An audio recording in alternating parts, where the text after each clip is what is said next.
17 years ago. Now he's coming in another Group 1 winner. Two on the west, and Batash so good with these sprinters. And Cardam, we've seen him produce the goods at Goodwood really before in the King George sprint at Goodwood. Now delivers at Royal Ascot. Well done, Charlie.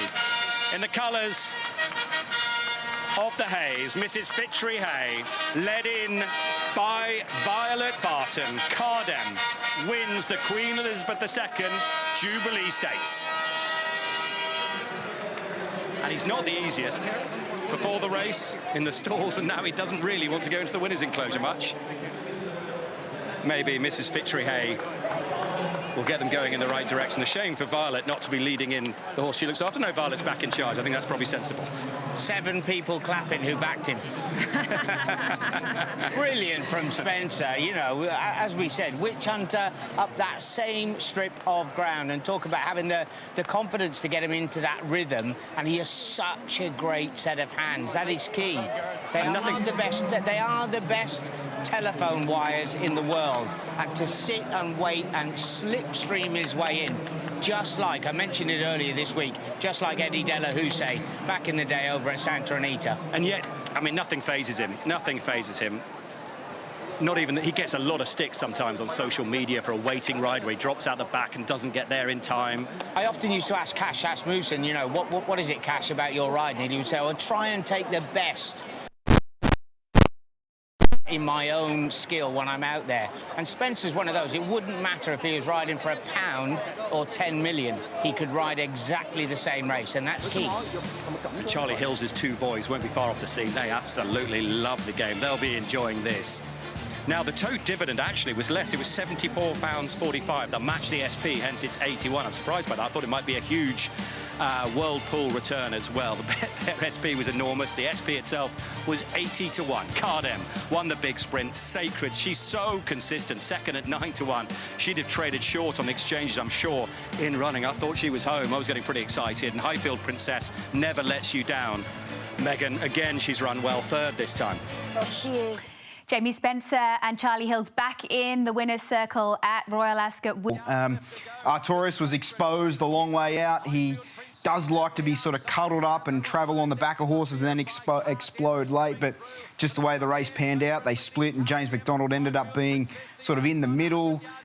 Maybe if he had his time again, I think he went looking for Highfield Princess, but in hindsight, he probably could have been next to the winner and the runner-up because he was almost starting next to them in the gates. We'd need to see the replay again, but we did hear from Sam Friedman prior to the race saying he'd loved him to be sort of cuddled up and just get exposed at the Field after the race just said, well, if that is disappointment, well, you shouldn't be in racing because he has run really well again. He will be retired. That's the last time we see Artorias. He'll be going home and getting prepped up for the stallion season. He'll make a wonderful stallion. We got him, had a good look at him just here. He looks a magnificent thoroughbred, so he's got a big future at stud. He's run terrific. This has run his last race, mate. How do you reflect on it? Yeah, look, he was good. He ran another good, honest race. Probably didn't pan out exactly how he wanted. He began really well. You know, he actually had 2 stalls, that were sort of empty on one side of him, and got him into a great spot. But he probably needed something in front in that last 100 to 150. But James got him into a good spot, and he finished off really well. You know, he's run another good race against the best sprinters over here, and we were saying before, look, if that's a bad day for Artorias, it's a pretty good day. You know, he's still running 4th in a Group 1, so. I'd say that's him off to start. I've still got a little bit of time. I can try and convince him to keep racing him, but it's been a pleasure. Well, I asked Henry the exact same thing, and he said, no, mate, we've got to take him back and get him prepped up to be a stallion. They need a bit of time. So you would like him maybe just give me 3 more weeks and we can go to the July Cup. That's what you'd love to do? Yeah, look, I mean, I would love to. There's people more significant than I that'll make those decisions. So, you know, the horse is thriving. He's been, if that is his last run, he's been an absolute pleasure to train. And you just dream of getting a horse like him again in the stable. And thankfully, if he goes out like that off a really good run, safe and sound, and proved himself all around the world. So, no, it's been a pleasure. And there's been a bit of conversation that he had a couple of really minor little setbacks on the lead up to this. I don't know 100% today, but were they a bit of a challenge? Not a challenge. It was cosmetic. There was really, he got a little bit of swelling from travel and a little skin irritation. I mean, it was nothing that had any impact on his performance. And We would never line a horse up that we thought hadn't had a perfect preparation, particularly when you bring a horse around the other side of the world. You need them in perfect shape. You see he had the bandages on today. That was purely to cover a cosmetic from a skin irritation. So, as I said, I probably gave him a bit more work because he was doing so well over here. So, no, it didn't have any impact, and I think he's put up a really good, honest performance. So was there moments, though, when he first arrived, when that irritation happened, that were you ever concerned? Wasn't concerned, no. Look, it was just more a cosmetic thing, and anyone who knows horses will know that people outside of horse racing may not understand that it might not look that pretty. It's important to explain it, Yeah, you know, it might not look pretty when you see something on a leg, or, you know, it might take you back, but when the structures and everything's sound and the horse is moving well, he's fresh, his blood's good, no infection, all of that is coming back clear, which, you know, ultimately doing our job, you're checking on that sort of thing when they first arrive for a long time, and everything just kept coming back clear, and, you know, ultimately the vet said, look, it's not going to look great, but it's not going to stop him, you know, so we just carried on, and, you know, he's had sound days the whole way through, and he's performed. I thought expected him to, as I said, it probably didn't completely work out with the plan of trying to, you know, get in amongst them. They just sort of split across the track, but, you know, he's done a good job. Yeah, when you consider, I mean, this race, Platinum Jubilee, now the Queen Elizabeth's second Jubilee, you've got to bring a champion here to win. We've seen that. You've got to bring a real star. For him to run third and fourth is a great achievement. It is. I mean, as we said, I mean, his whole life's been spent in Group 1 company. Yeah.